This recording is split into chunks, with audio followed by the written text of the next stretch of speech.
Welcome to Eclectic.Electric. Today we are driving Toyota's very first all-electric car. It's the bz4X. Yeah, I don't know why, but it seems that they have named this car after one of Elon Musk's children. Well, you know what the BZ stands for, really? No, educate me. Okay, so bz4X is the Beyond Zero, and the 4 is the size of vehicle. They're going to build bigger ones in the future, and that'll be the 5, obviously, and 2 and 1 will be the smaller vehicles. X at the end stands for crossover or SUV. Yeah, I'm with you. That makes sense. Because this is sold as a medium-sized SUV, so essentially it's a family car, isn't it? Yeah. Because it's a family car, I have planned for us a really exciting family day out. I know we're not actually family, but for the purpose of today, you can be my weird Uncle Rod. Less of the weird. Well, you know. And because it's an SUV, we've got lots of space in the back. I've rammed the boot full of equipment. We've got 3 activities for the day. The first one is just to get us warmed up, really. The second one is where we're going to have all the fun. But I think it's the third activity where you are really going to come into your own. Okay. Excited? Skeptical, I think. Hannah, knowing you, you'll be getting me doing something I don't like. The main thing is I want to see how this handles. Yeah. And I want to see what its capabilities are. So I've read lots on this car and everything says it's capable. Well, I want to see what it's capable of. It's a big family car, isn't it? So you would assume it's going to be a bit of a jalopy. Well, you know, so far it seems quite nippy. Okay. Like most electric vehicles, it picks up really nicely. So I've got quite high hopes for the handling. Okay. But we will see. And the thing is, this might be Toyota's very first all-electric vehicle, but they've waited quite a long time to bring this to the market. So I think that maybe it's going to be really quite good. I mean, you think back to the Prius. Toyota were pioneers with the hybrid. That was over 20 years ago. Yeah. So why wait so long to bring out a fully electric car? You don't want to tar them with the same brush as like the Nissan Leaf, the very early Nissan. The first edition, the battery range was pretty poor. I think you could get 80 miles on a new one, and that soon degraded. The batteries weren't very good. But you know, this car, they're claiming in my notes range here of between 286 and 317 miles, depending on whether you spec it as 4 or 2-wheel drive. So they're going to go straight in with a car that's usable, that isn't going to get a load of people dissing it. That's my hopes for this. So I think they've waited until they've got something good to bring to market. And they've done something quite cool with the chassis. So the battery sits inside the chassis, keeping the weight down, keeping it low, which is part of there's a name for it, part of Toyota's new TNGA modular vehicle architecture. I like that. So this could handle really quite well then? I think it could. So it's going to be less jalopy, more skateboard maybe. Bit of a go-kart. We'll see. Right, we are nearing our first activity. Okay. What do I need? Nothing, just bring your belly. Just bring my belly? Yeah. Okay.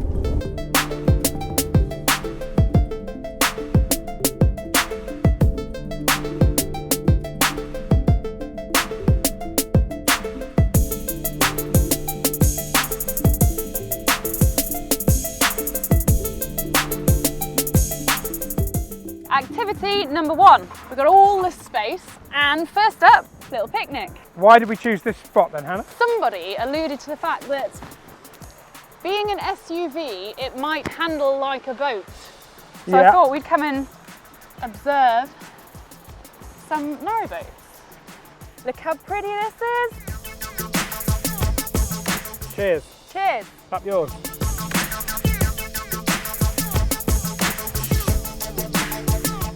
That is the limpest sandwich I've seen in my life.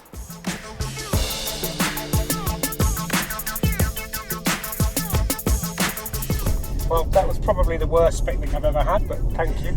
A lot of love and effort went into that cucumber sandwich. So what's our next adventure got to do with this car then, Hannah? Well, it's all about the handling. That's all you're going to tell me? Yeah.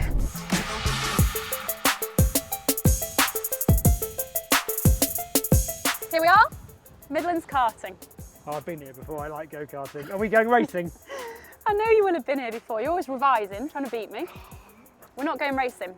I am going to take this around the track. Taking a large car around a very small go-kart track. Exactly. Well, good luck to you, I'm not coming with you.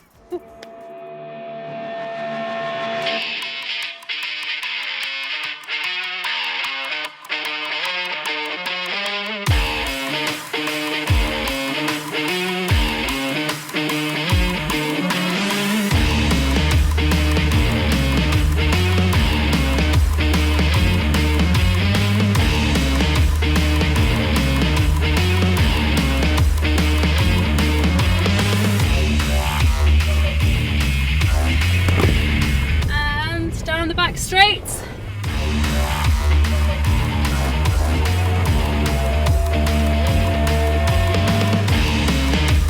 It's quite nimble. For a big girl, I tell you what, it's doing alright. Oh, tight.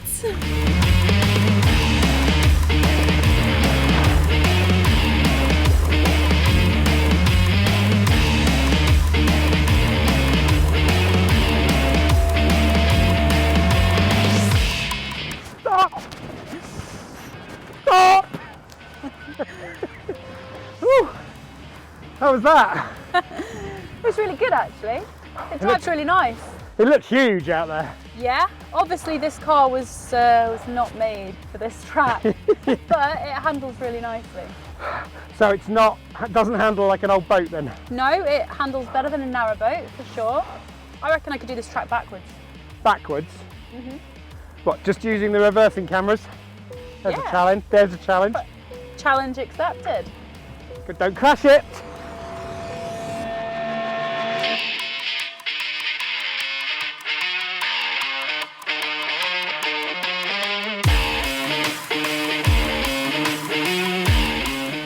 That's crazy actually. How does it even do a bird's eye view? I suppose it's like a 360 camera. Very strange experience. This is what I visualise driving a tank would be like.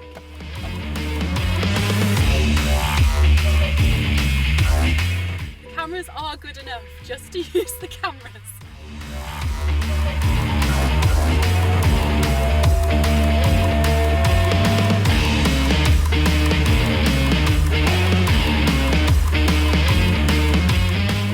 Whoa, whoa, whoa, whoa, whoa, whoa, whoa, whoa, Hannah! Whoa!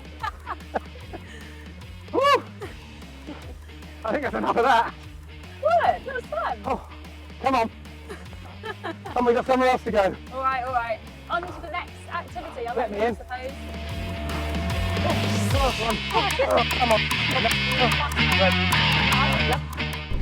That was good, wasn't it? Did it get your adrenaline pumping, Hannah? A little bit, yeah. Spice things up a bit after the picnic. It's probably the largest vehicle I've ever had on the go-kart track. And there was one point when you backed up towards me really quickly and the car put its brakes on automatically and we had to reshoot that segment. Yeah, that was a bit annoying. That was, it wouldn't let me run you over. Why is that? I don't know, it just stopped me. I was trying my very best. So there's a lot of electronic aids in this car. Yeah, there is. There's a hell of a lot of electronic aids. There is also this little button here, which is quite nice. And it's like a picture of a foot and then an arrow up and down. And you pop this on and you can do 1 foot driving, which means when you let off the gas, which isn't gas anymore, yeah, it brakes. Okay. So obviously around the track it isn't that useful because I need a little bit more precision. But on the road it's a really relaxing way to drive actually. I haven't actually found a sports mode. There's eco mode, of course. Yeah. There might be a sports mode. If there is, I haven't found it. Hannah, that must upset you deeply. I don't think you've ever driven an electric vehicle not in sports mode. Normally, the first thing I do when I get in any electric car, any electric vehicle, is just search for the sports mode or the fun mode. Fun mode. Yeah. And it's got a massive infotainment screen here. It's probably a foot wide. Yeah, it looks very techy, very flashy, and you can connect your phone to Apple CarPlay, and it's got this lovely little wireless charging little pocket there, and it has a lid, so you pop your phone in, it charges your phone, and then you can shut your phone away so that you're not tempted to go on it whilst you're driving. And if you feel a bit stressed about shutting your phone away, I love the little feature how the lid to it isn't opaque, it's translucent, you can see through there. So if you're a bit insecure about actually not having visible contact with your phone, it's not that far out of reach. I know it's there, but I can't see what's going on the screen. Something that I don't love is that it doesn't have a glove box. Loads of people go on about this in the reviews, but for me, I really hate mess. I hate messy. And I just know that if I use this as a daily, where would I put my stuff? Where would stuff go? It's got this huge, massive, cavernous space under here where you can chuck it. Yeah, but then you can see it all. I mean, it's quite handy if you want to just grab stuff, but I like to shut things away and just have a clean, fresh, tidy aesthetic. And that's really difficult when you've got nowhere to put anything. The steering wheel looks really small. Does it feel small? Yes, it does feel quite small. You could almost imagine it fitted with how Lexus are going in the future with these yokes. Could you kind of see that in there? It's very sort of fighter piloted, isn't it? Yeah, definitely. To be honest, that's what gave me the idea of getting it onto a go-kart track at first, because it's just it feels a bit sporty because the steering wheel is that small. How much does this sell for? Depending on again which one you go for, just a smidge underneath 46,000 to 54,000 for a singing or dancing version. Yeah, it's not cheap, is it? It's a lot of car. It is. It is. Right, are you ready for the third and final activity of the day? Yeah, I think so. It is starting to rain, and I'm a little bit concerned about what might be about to happen. I've got a sneaking feeling it's not all going to be positive. Rod, you're about to have the time of your life.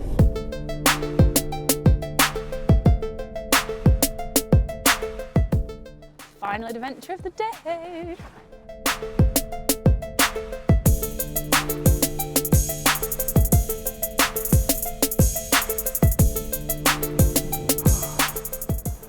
Adventure number 3, Hannah. Yep. What have you got in store for us? Well, 3 adventures for today. We're Yeah. coming in an SUV, so there's lots of space to pack lots of adventure in the boot. But it's dark and raining, Hannah. Yes, but Rod, the night is young.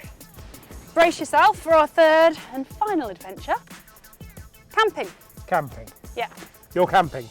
Oh, you're camping. I'm camping. So I don't start camp. unpacking that. I don't camp. Tonight's the night, Rod. It's an adventure. Sleeping bag? What about my pillow and my pump-up airbed? You've got to fold your jacket up, haven't you, for like a pillow? I don't know. And where are you staying? I'm just going to get my tent.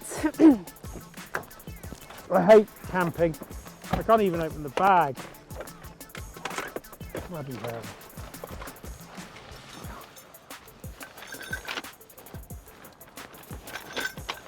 Hey, Rod. Yes, I've Hannah? got you a head torch as well. I'll pick you up in the morning, yeah? In the morning? Oh. Crikey. I hate camping. I hate Hannah. Don't forget to like and subscribe if you want to see what we're up to next time. Camping.